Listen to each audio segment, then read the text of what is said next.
Hello' everyone, মই আজি আপোনালোকক দেখাম ঘৰতে কেনেকৈ আপোনালোকে জবা ফুল আৰু জবা ফুলৰ পাতেৰে কেনেকৈ ঘৰতে হেয়াৰ স্পা কৰিব পাৰে।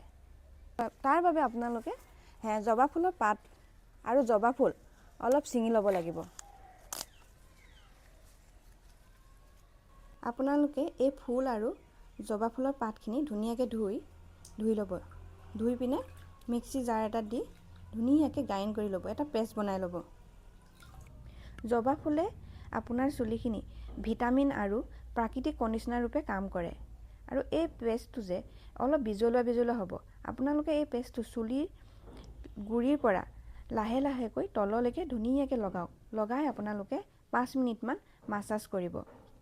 এই মাছাজে আপোনাৰ মূৰৰ ৰক্ত প্ৰবাহ বৃদ্ধি কৰে আৰু আপোনাৰ চুলিৰ গুৰিটো মজবুত কৰি তোলে।